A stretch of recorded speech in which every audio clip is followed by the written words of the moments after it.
Hi friends, आप सभी कैसे हो। आशा करता हूँ कि आप सभी अच्छे होंगे। आपका हमारे चैनल वीके जाटोल क्लासेस में स्वागत है। आज के इस वीडियो में हम 29 अक्टूबर 2025 के मुख्य करंट अफेयर्स और उसके एक्सप्लेन के बारे में चर्चा करेंगे। प्रश्न नंबर 1, हाल ही में इंडियन क्रिकेटर्स एसोसिएशन (ICA) का अध्यक्ष किसे चुना गया है? ए. मिताली राज, बी. हरमनप्रीत कौर, सी. झूलन गोस्वामी, डी. शांता रंगस्वामी। दोस्तों, आपका सही answer option number D Shanta Rangaswamy होगा। भारतीय महिला क्रिकेट टीम की पूर्व कप्तान शांता रंगास्वामी को इंडियन क्रिकेटर्स एसोसिएशन (ICA) का नया अध्यक्ष चुना गया है। इसके साथ ही वह ICA की कमान संभालने वाली पहली महिला अध्यक्ष बन गई हैं। इस चुनाव में दिल्ली के पूर्व सलामी बल्लेबाज वेंकट सुंदरम को सचिव और दीपक जैन को कोषाध्यक्ष नामित किया गया है। पूर्व महिला कप्तान सुधा शाह को BCCI की शीर्ष परिषद एपेक्स काउंसिल में ICA बोर्ड के प्रतिनिधि के रूप में नामित किया गया है। शुभांगी कुलकर्णी को IPL संचालन समिति IPL गवर्निंग काउंसिल में महिला सदस्य के तौर पर नामित किया गया है। ICA ने एक बयान में कहा कि यह चुनाव संघ के लिए एक ऐतिहासिक क्षण है, क्योंकि पहली बार एक महिला अध्यक्ष और IPL संचालन समिति के लिए एक महिला सदस्य को नामित किया गया है, जो समावेशी प्रतिनिधित्व और प्रगतिशील नेतृत्व के प्रति उनकी प्रतिबद्धता को दर्शाता है। प्रश्न नंबर 2, हाल ही में किसने जैसलमेर में शौर्य वन का उद्घाटन किया है? A. Narendra Modi, B. Amit Shah, C. Rajnath Singh, D. Om Birla. दोस्तों, आपका सही answer option number C Rajnath Singh होगा। रक्षा मंत्री राजनाथ सिंह ने गुरुवार को जैसलमेर में शौर्य वैन का उद्घाटन किया। इसके बाद उन्होंने 1971 के भारत-पाक युद्ध संग्रहालय का दौरा भी किया। शौर्य वन थार रेगिस्तान में एक नया लाइट एंड साउंड शो है, जो पूरी तरह से भारतीय सैनिकों की वीरता, शौर्य और बलिदान को समर्पित है। इसका मुख्य उद्देश्य हमारे वीर जवानों का सम्मान करना और उनकी गाथाओं को प्रदर्शित करना है। ये शो 1971 के युद्ध संग्रहालय में आयोजित किया जाएगा। इसी दिन रक्षा मंत्री ने नई दिल्ली में रक्षा खरीद मैनुअल DPM 2025 भी जारी किया। ये मैनुअल 1 नवंबर से प्रभावी होगा और तीनों सेनाओं को लगभग 1 लाख करोड़ रुपए की खरीद करने में सुविधा देगा। इसका लक्ष्य खरीद प्रक्रियाओं को सरल बनाना और रक्षा क्षेत्र में MSMEs और स्टार्टअप्स को अधिक अवसर प्रदान करना है।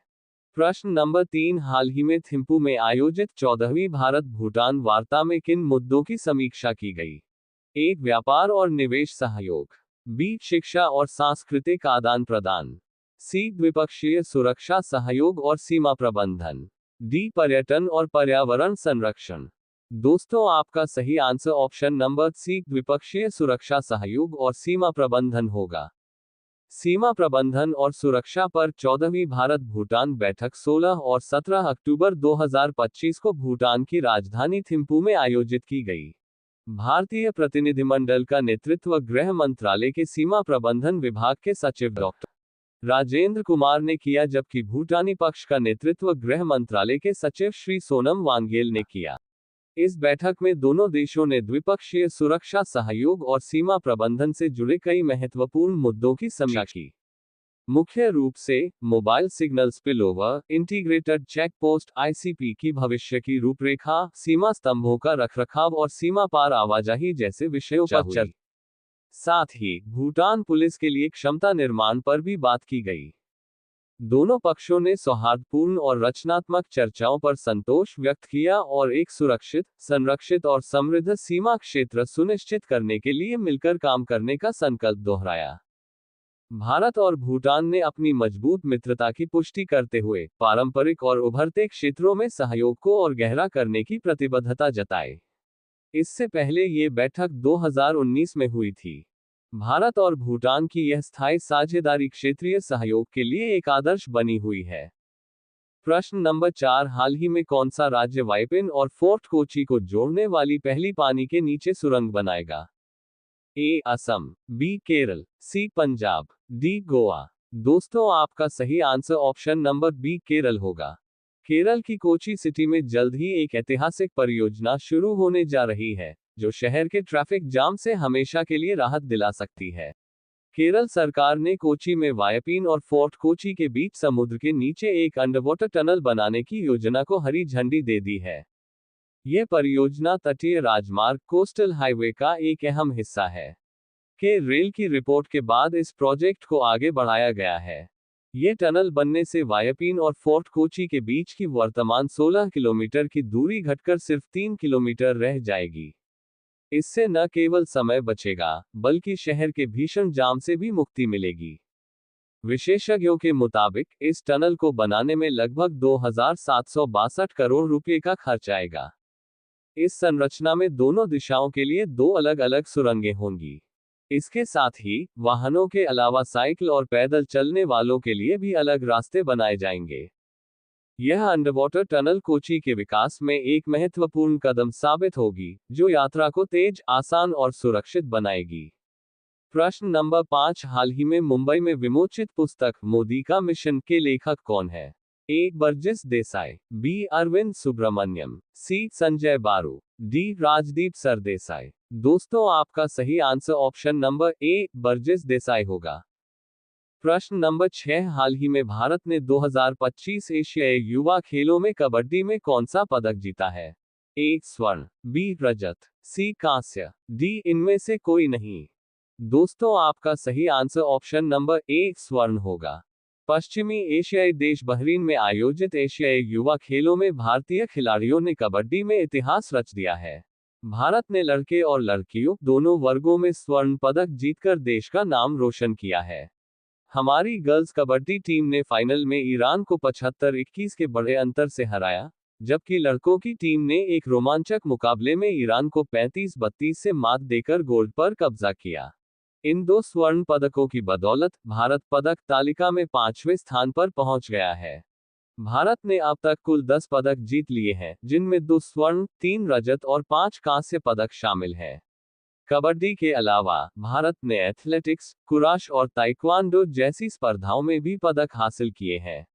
ये शानदार प्रदर्शन भारतीय खेलों के उज्जवल भविष्य की ओर इशारा करता है। इस प्रतियोगिता का समापन 31 अक्टूबर को होगा।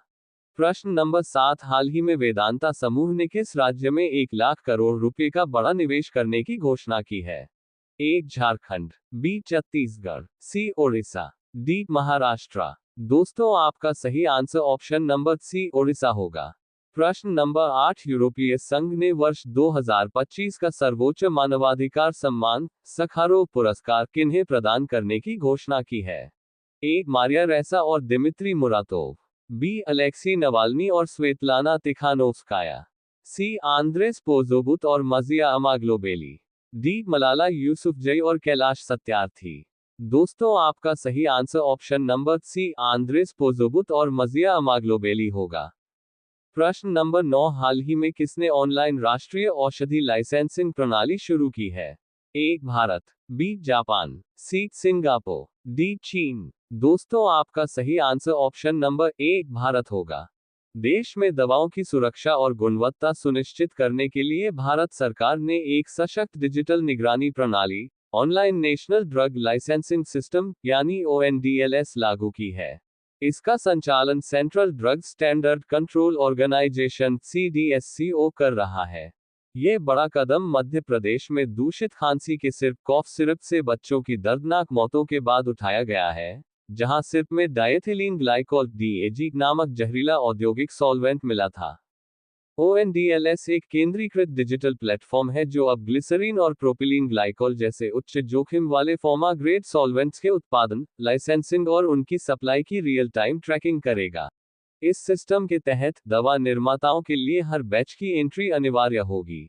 इस प्रणाली से दवाओं में मिलावट के जोखिम को रोका जा सकेगा और मैन्युफैक्चरिंग से लेकर अंतिम उपयोग तक एंड टू एंड जवाबदेही सुनिश्चित होगी, जिससे भारत में फार्मास्यूटिकल सुरक्षा को मजबूती मिलेगी। प्रश्न नंबर 10, हाल ही में 47वां दक्षिण पूर्व एशियाई राष्ट्र संघ आसियान शिखर सम्मेलन और इससे जुड़े सम्मेलन किस स्थान पर शुरू हुए हैं? A. Kuala Lumpur, Malaysia, B. Jakarta, Indonesia, C. Bangkok, Thailand, D. Hanoi, Vietnam. दोस्तों, आपका सही answer option number A. Kuala Lumpur, Malaysia होगा। प्रधानमंत्री नरेंद्र मोदी ने 47वें आसियान शिखर सम्मेलन और इससे जुड़े सम्मेलनों में वर्चुअल माध्यम से भाग लिया। ये शिखर सम्मेलन मलेशिया के कुआलालंपुर में शुरू हुआ, जिसका इस वर्ष का विषय समावेशिता और स्थिरता है। सम्मेलन के दौरान तिमोर लेस्ते ने आसियान में शामिल होने के लिए घोषणापत्र पर हस्ताक्षर किए, जिसके साथ ही वह आसियान का 11वां सदस्य बन गया। 3 दिन तक चलने वाले इस शिखर सम्मेलन में आसियान नेता क्षेत्रीय एकीकरण को मजबूत करने, आर्थिक विकास को प्रोत्साहित करने और आसियान संपर्क को बढ़ाने जैसे महत्वपूर्ण मुद्दों पर चर्चा कर रहे हैं। इसके साथ ही पूर्वी एशिया शिखर सम्मेलन में प्रधानमंत्री नरेंद्र मोदी का प्रतिनिधित्व विदेश मंत्री डॉक्टर एस जयशंकर करेंगे। अब ये प्रश्न आप लोगों के लिए, आप सभी लोग इसका आंसर कमेंट बॉक्स में जरूर बताएं। हाल ही में एनसीआर और आसपास के क्षेत्रों में वायु गुणवत्ता प्रबंधन आयोग CAQM के नए पूर्णकालिक सदस्य सचिव के रूप में किसने कार्यभार संभाला है? A. Arvind Kumar Nautiyal, B. Tarun Kumar Pithode, C. Sonali Sen Gupta, D. Sanjay Seth. Last video के प्रश्न का आंसर हमने आपसे पूछा है कि अंडर 23 कुश्ती विश्व चैंपियनशिप में भारतीय खिलाड़ी विश्वजीत मोरे ने कौन सा पदक जीता?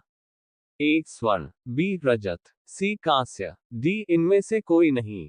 दोस्तों, आपका सही आंसर ऑप्शन नंबर A. स्वर्ण पदक होगा।